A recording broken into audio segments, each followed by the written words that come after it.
শিক্ষার্থীবৃন্দরা, আজকে আমি কিছু প্রশ্নের উত্তর বা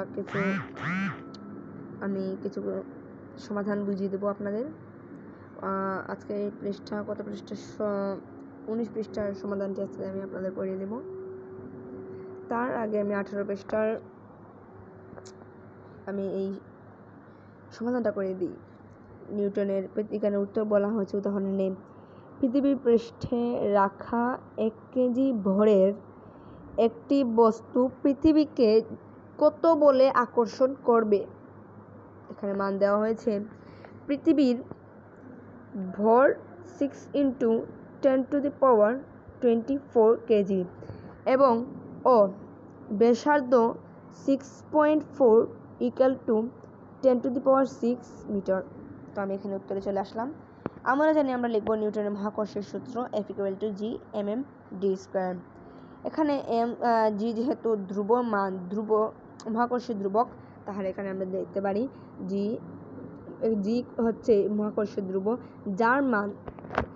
যার মান 6.67 = 10⁻11 newton metre square per KG second square. তো আমি আবার চলে আসলাম। এখানে 6.67 লিখে ইন্টু 10⁻11 = m। বড় হাতের m দ্বারা আমরা জানি পৃথিবীর ভর আমরা আবার দেখতে পারি। পৃথিবীর ভর 6 = 10⁻24।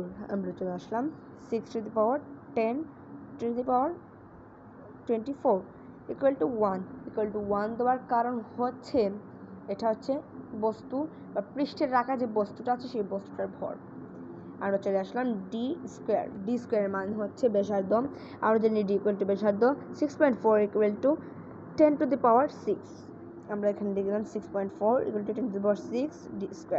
উত্তর বেরিয়ে আসলো 9.8 নিউটন। পৃথিবীও কিন্তু ঠিক এই পরিমাণে বলে এই বস্তুটিকে নিজের দিকে আকর্ষণ করবে। আমি আশা করি এই উত্তরটি আপনারা বুঝতে পেরেছেন। খোদা হাফেজ, সবাই ভালো থাকবেন।